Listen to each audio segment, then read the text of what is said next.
2012년 9월 6일 웨키트 시간입니다.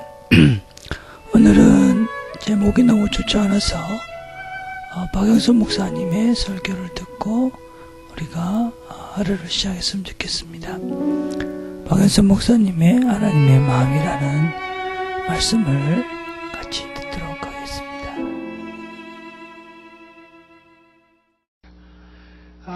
요셉의 경우를 보십시오. 요셉이 종으로 팔리고 무고로 옥살이를 하고 30세에 총리가 됩니다. 10년이 넘는 기간을 자세한 그 나이가 중간에는 나오지 않습니다. 17세 때에 꿈을 꾸고 30세에 총리가 되니까 한 2년, 길게 보면 13년, 10년 이상의 기간을 그가 얻은 결과와 정 연결이 안 되는 길로 갑니다.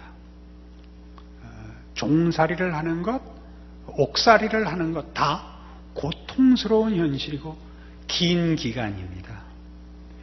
그가 총리가 됨으로써 그의 인생이 극적으로 반전이 되지만 그 극적이라는 말은 그가 걸은 길에 자기가 한 일의 결과, 자기가 걸은 길에 연장선상의 결과가 아니라는 면에서 극적이지 시간이 짧다는 면은 거기엔 내포되어 있지 않습니다.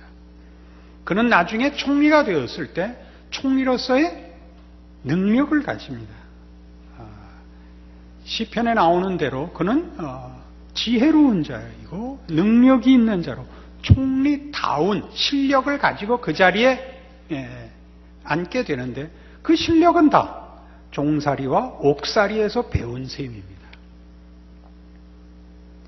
그 극적인 어떤 반전, 우리가 기대하지 않았고 우리가 준비하지 않은 반전을 위하여 하나님이 우리가 하는 일의 연장선상에 있는 어떤 자리, 결과보다 큰 데 올리기 위하여 우리를 훈련시키고 준비하고 있다는 면에서 우리의 기대와 우리의 능력과 우리의 노력보다 결과가 큰 데로 우리를 인도한다는 차원에서 기독교 신앙은 극적입니다. 그 결과가 늘 극적입니다. 그러나 그것이 극적이라는 이름으로 우리가 아무것도 하지 않도록 놓아둔다는 뜻은 아닙니다. 우리는 이해할 수 없는, 그리고 해결할 수 없는 고통스러운 하루하루를 보내야 될지도 모릅니다. 사실은 다 그런다고 저는 생각을 하지만 그러면 혹시 형편이 좋으신 분들이 불안해할까봐 이렇게 확 그렇게 갖다가 쓸어 담지는 못하겠습니다.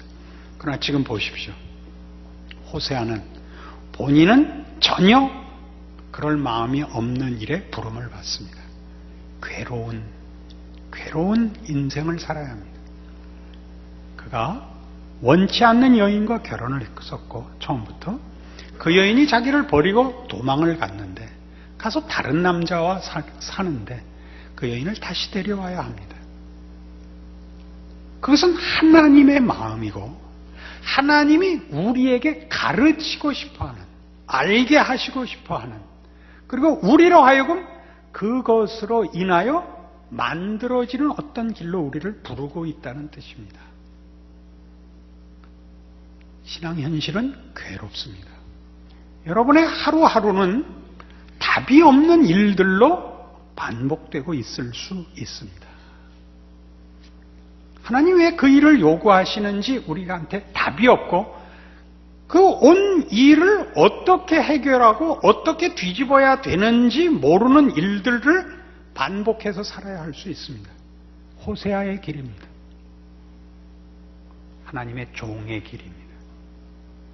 그리고 그렇게 예수님이 오시는 겁니다.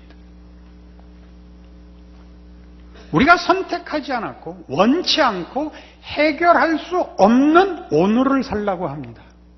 뭘 배울까요? 뭘 배우는 걸까요?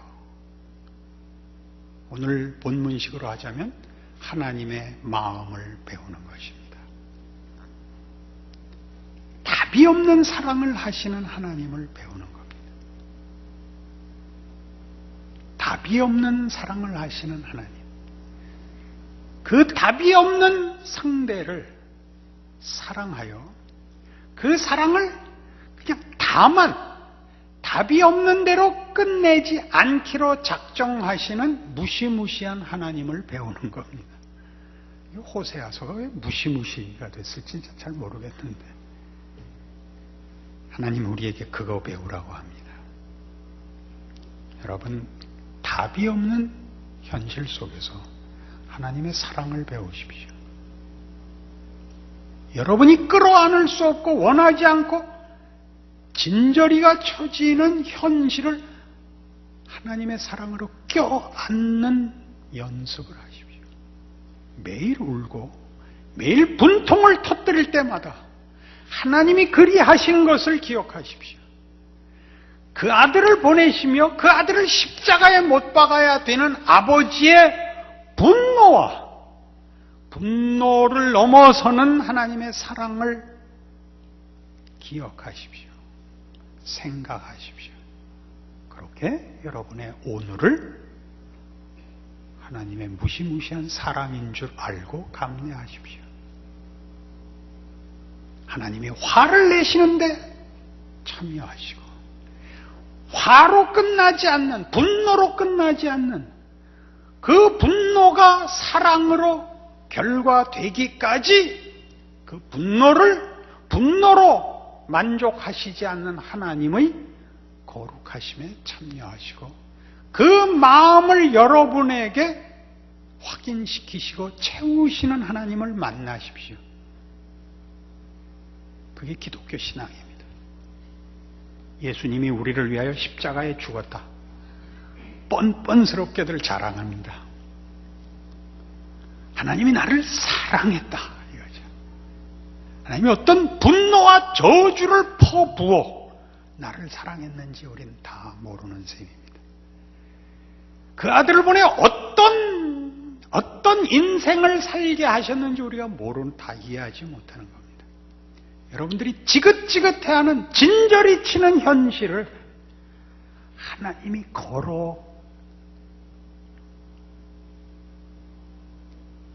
싸매어 포기하지 않으사 기어코 그 사랑을 이루시고야 말았다는 것으로 이해하지 않는다면 여러분은 예수님이 나를 위해 십자가를 지셨다는 말을 사실은 가장 중요한 데서 모르는 것입니다. 여러분의 현실을 살면서 다만 어떤 고통, 어떤 문제를 해결하는 것이 신앙을 동원해야 할 유일한 일인 것처럼 생각하지 마십시오. 애들이 말 잘 듣고 아프지 않고 남에게 아쉬운 소리 안 하고 아니요, 하나님은 우리에게 아쉬운 말씀도 하십니다. 아쉬운 말씀도 하늘이여 들으라, 땅이여 들으라.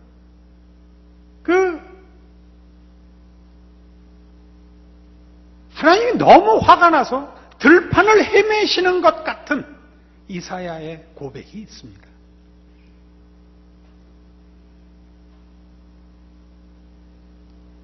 우리는 하나님이 누군가에 대하여 우리에게 요구하는 하나님의 사랑과 신앙이 무언가에 대하여